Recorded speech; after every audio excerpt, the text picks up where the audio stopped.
What's up, everybody, and welcome to episode 3 of The Sharp Reality. I'm your man, Donovan Sharp.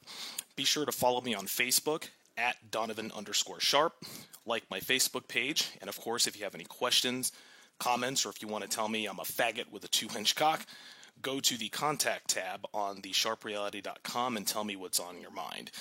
Now, last week I talked about the benefits of infidelity for men when cheating on a low-quality female. I also put up a Twitter poll which asked you guys which woman you'd get into a long-term relationship with first.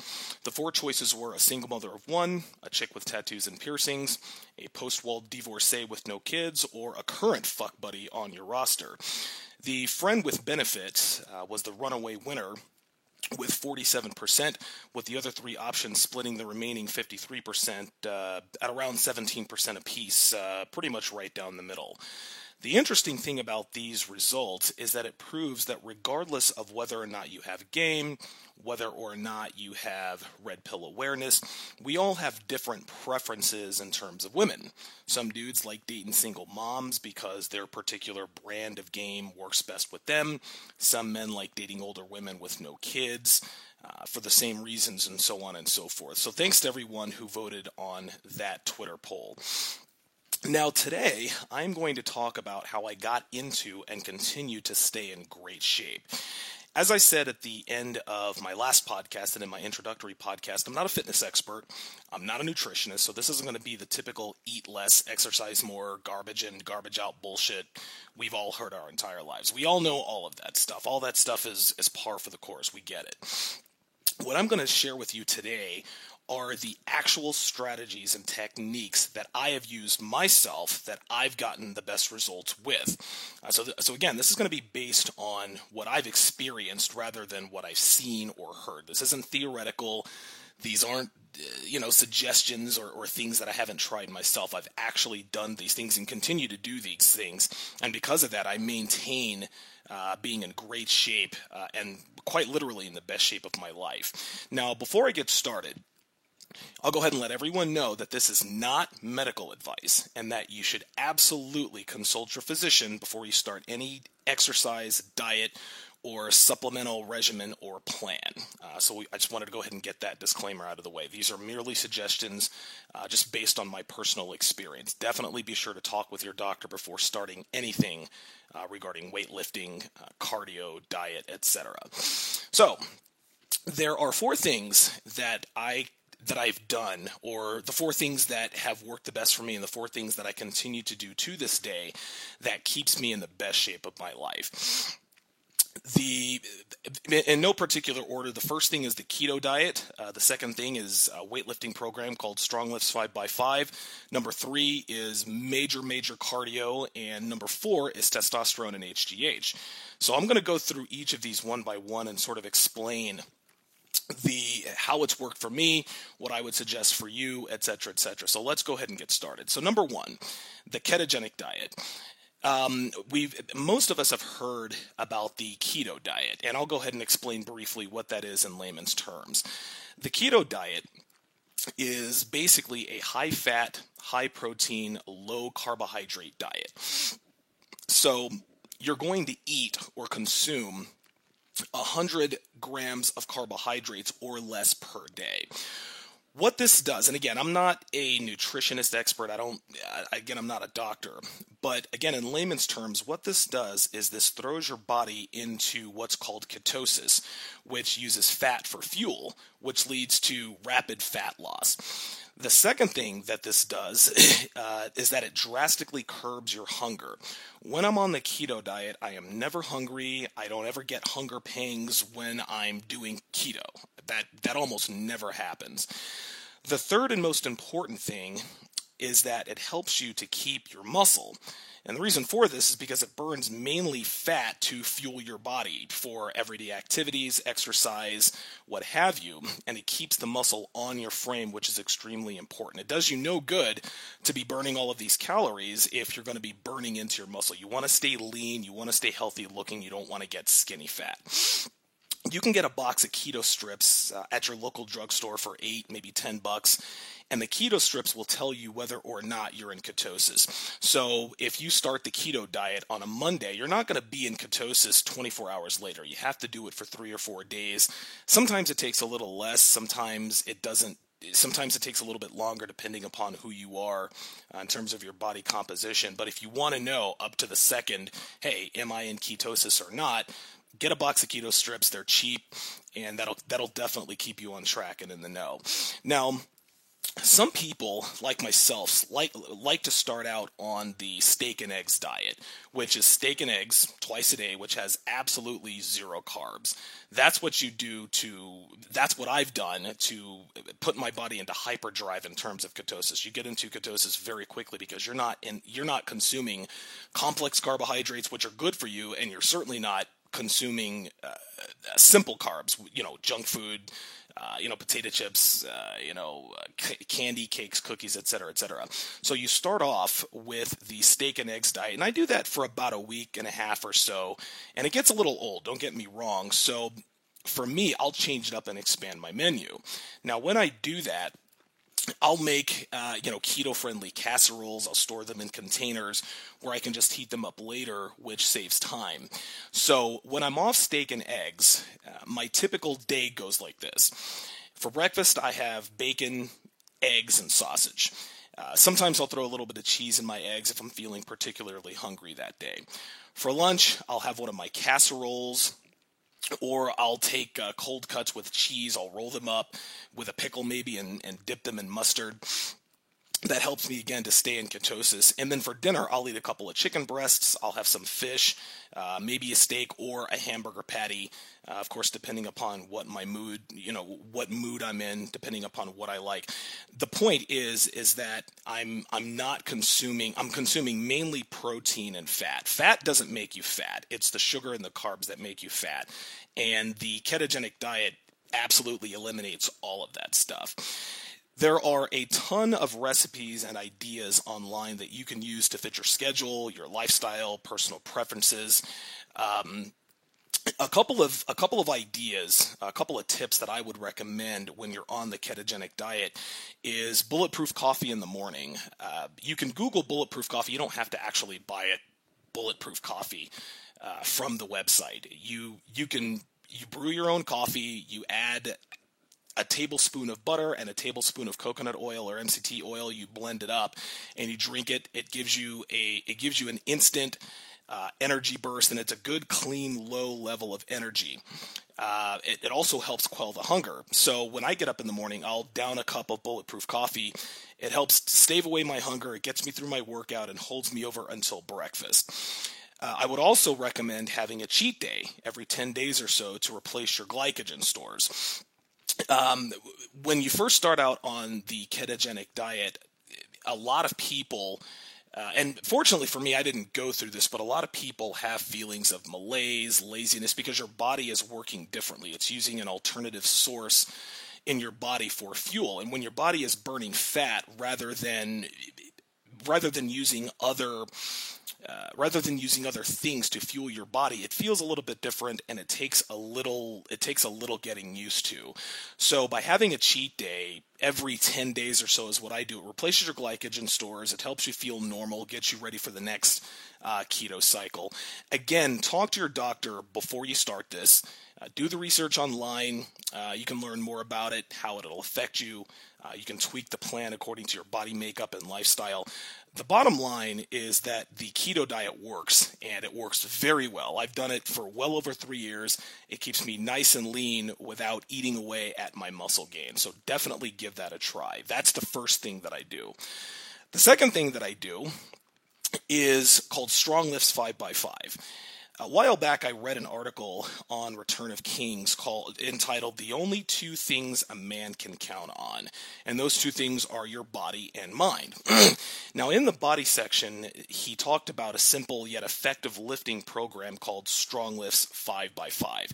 Every man, regardless of age, body composition, we should all be lifting weights. This is what we're designed to do, is to lift heavy objects. That keeps us lean, that keeps us fit, keeps us healthy, has all sorts of benefits. So I did the research and decided I decided I'd give it a try. The basis of Strong Lifts 5x5 are the 5 compound lifts and only these lifts. You're not messing around with Nautilus machines, chest flies, leg lifts, or the other 47, individual workout machines that you have there on the gym floor. They are all compound exercises, so you're using every muscle group to perform each lift. Now, the 5 compound lifts are the squat, the bench press, the standing overhead press, the barbell row, and the deadlift. Now, with the exception of the deadlift, you're repping each of these lifts 5 times for 5 sets. Then you move to the next lift. Now, with the deadlift, you rep it 5 times for only 1 set and you're done. And the reason for this is that when the weight gets heavy, like when you're deadlifting 300, 350 pounds, it's just not beneficial to go 5 sets of 5 reps, especially after having squatted and done the barbell row. Unless you're on steroids or you're some sort of genetic freak, doing 1 set of 5 reps on the deadlift is more than effective. You'll recover nicely and you'll get stronger as the program goes along. So the program only requires 1 set of 5 reps on the deadlift. Now, when you start strong lifts, you're going to start with the empty bar with each lift. The next time you perform the lift, you'll add 5 pounds and perform the 5 sets of 5 reps and so on and so forth. The deadlift adds 10 pounds per session. So again, that lift is a little different from the others, but the concept is the same. So for example, if you deadlift 135 pounds, the next time you deadlift, you'll be at 145, and so on and so forth. The program also suggests that you start out with a little more. The program suggests that you can start out with a little more weight than just the bar, which is fine. But I started out with only the bar and progressed very well and very quickly. And the benefit to that is that I was never sore. So even when I got into the heavier weight, I was never sore. Even when I was up to 195 on the bench press at one point, and I wasn't sore the next day. Everything healed up quite nicely. That's the main benefit of starting with the bar and doing the progressive load strategy. Again, everyone's different. If you're stronger than the average man, if you want to start out with 95 pounds, which is 25 pounds on each side for any of the lifts, and you're not sore the next day, that's perfectly fine. Just make sure that you're progressing by 5 pounds each time you perform that particular lift. Now, the program also has you lifting, it has you lifting 3 times a week, Mondays, Wednesdays, and Fridays, and you're never doing all 5 lifts on the same day. So, for example, workout A is the squat, the bench press, and the barbell row. Workout B is the squat again, the standing overhead press, and the deadlift. So you'll do workout A on Monday, workout B on Wednesday, then workout A again on Friday. Then the following Monday, you'll do workout B, then A, then B, and so forth. Now, if you're a little confused at this point, don't worry. You can download the app on your iPhone, your Android, or if you're a weirdo like me, you can download it on your Windows phone. The app tells you which workout you're doing that day and how much weight to load. So you're never lost or confused as to which workout you should be doing or how much weight you should be lifting. It keeps you on track and on point all the time. I've been doing this workout since right around the end of 2013, and again, I'm telling you this is my personal experience. I've never been stronger. I've never been leaner. I've never looked better. I have a balanced body. I'm not Captain Upper Body. My legs look every bit as toned, as muscular, and as strong as my upper body. The program works, and it works well. You're not spending hours in the gym. You're not sweating it out for hours. You are in and out in under half an hour, and you're building muscle and you're getting stronger with each workout. So Google Strong Lifts 5x5. You can go to the website. You'll find a lengthy PDF that explains the program from start to finish and everything in between. There are also videos on YouTube that you can look at that shows you proper form. So between the website, the PDF, the app on your phone, and the videos, you will know absolutely everything you need to know inside and out before you start, so there's no confusion. Again, I would highly recommend that you give this a try for at least 90 days. Just give this a shot. And if your diet is tight and you're doing cardio, which I'll get to here in a minute, you'll lean out rather quickly and you'll be physically stronger. What I like about StrongLifts 5x5 is that this can be a staple in your lifestyle. I've done this. I'm going on my 4th year now. And at this point, I don't really see a reason to do any other workout. I like the full body compound exercises. It's a practical, simple workout. You look good, you feel good, and it just works well. So I would highly recommend it. The third thing that I do, and this is something that some people tend to avoid, is cardio. Cardio can be very tough. It can be very boring. So a lot of people tend to stay away from it. But here's the thing, I'm a bigger guy, and I gain weight very quickly, so cardio has always been important to me if I want to stay lean and fit. I'm 6'1", 220 pounds, so if I want to stay lean, I've got to be consistent with the cardio. Cardiovascular exercise is what leans you out, okay? It's what gives you the defined look. It's the difference between having strong abs and having strong visible abs. You can put on all the muscle you want, which is fine, but if you're not leaning out, if you're not doing cardio, you're not going to look as good as you could. And if you don't look as good as you could, you're not going to feel as good as you could. That also has a lot to do with your confidence. Something that cardio also helps you with is your weightlifting. If you're doing at least 30 minutes of cardio per day, you will. Now, I don't know about you guys, but for me, I find that I have more wind, more stamina, more blood flow to my muscles when I'm weightlifting. When I first started out with the StrongLifts 5x5, I wasn't doing as much cardio as I should have, but when I really cranked up the cardio, that's when I really started to notice a difference in terms of my stamina underneath the bar. And again, you can run, you can bike, you can swim. Now, I can't run because I have bad knees, so I'm an avid cyclist. I've been riding my bike consistently now for the better part of the last half decade. This season alone, I've laid down over 4,000 miles, and that is since the middle of February. Now, I'm not saying that you have to do that, or go to that extreme, but consistent cardiovascular activity will keep your weight down and it'll keep you lean. The bottom line is that cardio is absolutely imperative if you want to shred out, if you want to lean out, if you want to look good. Don't avoid it. You don't have to do hours and hours of cardio. Just make sure you get your heart rate up doing some sort of cardiovascular activity. And it'll make a huge, huge difference in terms of the way you look. Again, you can put on all the muscle that you want to, but unless you're doing cardiovascular activity, you're just not going to look as good as you could.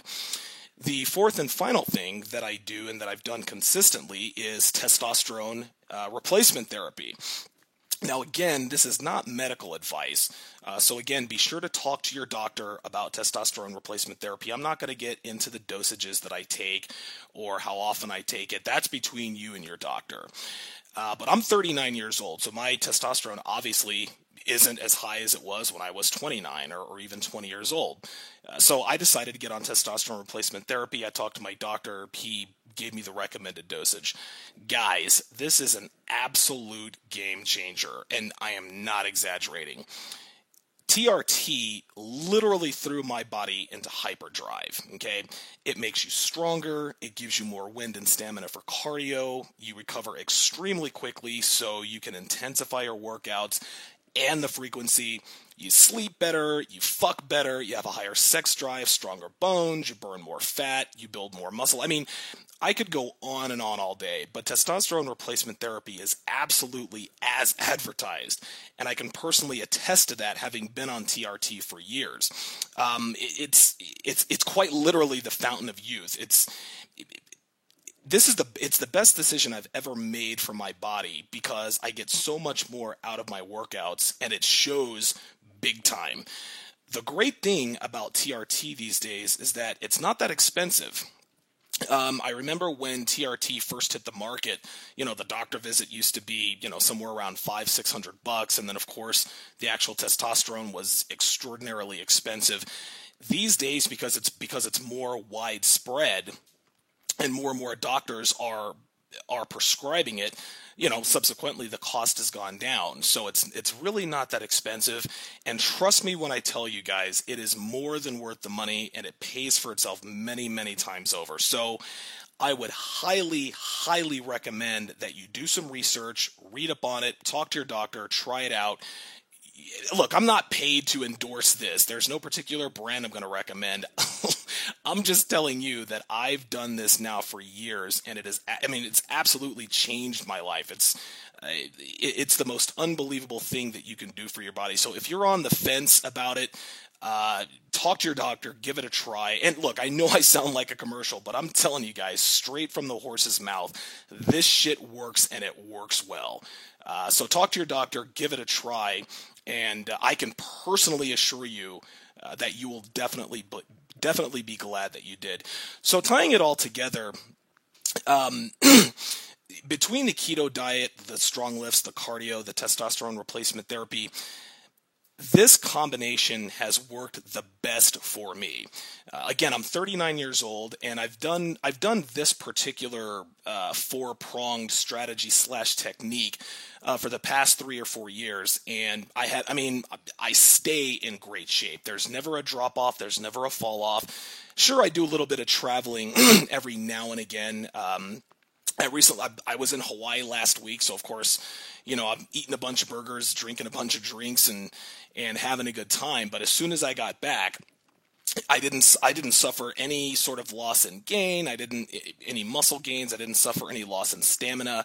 I got right back at it. Sure, there was a little bit of a drop off, but again, so long as you stay consistent with this, stay consistent with your keto diet or whatever diet works for you, lift consistently, do consistent cardiovascular activity, and if you decide to get on testosterone replacement therapy, you stick with those, you stay consistent, and you'll find that not only do you get results, the results stay with you. This is not easy. It's not going to happen overnight, but if you do it consistently, you'll find that even when you do have a drop off, if you go on vacation or you hit a dry spell or if you get an injury, so long as you're consistent with all of these things, you'll stay in great shape and it'll be consistent. That's the main thing. None of this is easy. It takes time, it takes effort, it takes a little bit of money. But if you really, really want to get and stay in the best shape of your life, these are the 4 things that I personally would highly recommend because I've tried them out myself, and this is exactly what I do myself. Again, this isn't medical advice. I'm not a nutritionist. I'm not a fitness expert. Talk to your doctor, talk to your pharmacist, talk to your personal trainer, whatever the case may be. Make sure you get all that cleared before you start any sort of exercise or workout regimen. Now, later on in the week, I did another Twitter poll based on a question I got from a listener. So Jason wrote in, Donovan, I've been seeing this girl for almost a year. We started out as fuck friends, but later decided to be exclusive. Things were pretty good for about a month or so, but lately she's been getting texts from guys she's hooked up with in the past, and they seem to hit her up every couple of months. She swears up and down that she made it clear to these guys that their hookup arrangement was over and that she has no interest, but my spidey senses tell me otherwise. Should I take her at her word? After reading that, I put up a Twitter poll that said your woman's past FWBs keep contacting her out of the blue every few months. She swears she made it clear that it was over, and I asked if you guys were buying it. Not surprisingly, 96% of you guys said no, and of course the other 4% were women, probably. Now, Jason, what I'll say to you is that I absolutely do not buy her explanation. Yes, past hookups tend to put out feelers when they hit a dry spell to see if they can score some easy pussy and break the slump. This is perfectly normal for both men and women alike. But if your girl says that she's made it clear it was over, they wouldn't be hitting her up every couple of months. It's that simple. She can give you whatever hamstered explanation she wants to, but when a female is happy in her relationship, when she is owned and possessed by a man that she respects and loves, she quite literally shuts herself off from everybody, family, friends, anybody you can think of, because she's all about you. So if her past flings are still texting her, still calling her, she's obviously not making it clear enough, which is no accident. Now, a few of my followers also offered their perspective on your situation, Jason. A scientist writes in, except the beta orbiters. Alphas don't feel threatened. He suggests I'd reframe it and encourage her to troll for attention. That is rock solid advice from a scientist. Instead of getting up in arms about it, Jason, simply shrug your shoulders and tell her something like, hey, see if you can get any of your other past fuck buddies to call or text you. And just make a joke out of it as though you're not worried about it at all.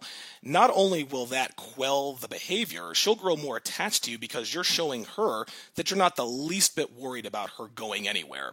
Girls love to be with a man who shows her that he'd be fine with or without her. She wants a man to have his own shit going on, and she just wants to be along for the ride. So if you show her, hey, look, man, this train is going to leave the station, whether or not you're on it is up to you. I'm out of here. Women are going to be more attached to you in that way. Squirrel also writes in, and this is spelled S-Q-E-R-L, he says, there's a difference between a beta orbiter and a friend with benefit. You don't need reminders, and she should shut him down, #respect. What Squirrel is saying is that she's exhibiting disrespectful behavior, and I agree 100%. The longer you let her get away with it, the longer she'll do it. And that's the bottom line on that. So you need to let her know in no uncertain terms, and I'll get to another answer here in a minute. The longer you allow your female to get away with bad behavior, the longer she's going to do it, and as time goes on, she'll start to escalate it just to see how far she can push it. Basically a long-term shit test, and if you're letting her get away with it, you are failing that shit test. Now, Jordan Woodward offers a different perspective. He says, you don't buy a word she says, but you also don't let it bother you. If she's misbehaving, gone. Also very good advice. This sort of goes back to what Squirrel's saying. If you see the behavior escalating, meaning she's texting or talking more and more, tell her to stop it or you're gone. And be prepared to walk out if she tells you anything but, okay, I'll stop. Now, girls will often tell you they'll stop something. They'll tell you that they'll stop something that you've told them to stop doing, but a lot of times they'll just find more creative ways to get away with it. So you'll have to keep an eye on her. You'll have to keep an eye on her activity and just be ready to drop the hammer if need be. So, Jason, thank you for your question. My thanks also goes out to A Scientist, Squirrel, and Jason Woodward for their insight as well. To vote on any of the other Twitter polls that I have or to offer your thoughts on these polls, be sure to follow me on @Donovan_Sharp. You can also find that poll on my Twitter page. If you'd like to give me an answer and elaborate on your rationale, go to the contact tab on the sharpreality.com, and I'll read the best ones on air. As always, you can leave a donation at the bottom of the page. Again, follow me on Twitter and keep up with my articles on Return of Kings. Next week, I'm going to talk about the worst heartbreak I've ever experienced. I wrote about it back in March of 2015, so you can find that column at Return of Kings. But I'm gonna fill in the details that I didn't write about in that article to help you guys understand the gravity of the situation, how it affected me as a man, and how it should serve as a cautionary tale in terms of what to look for in your relationships with women. That concludes this episode of The Sharp Reality, and I will talk to you guys next week.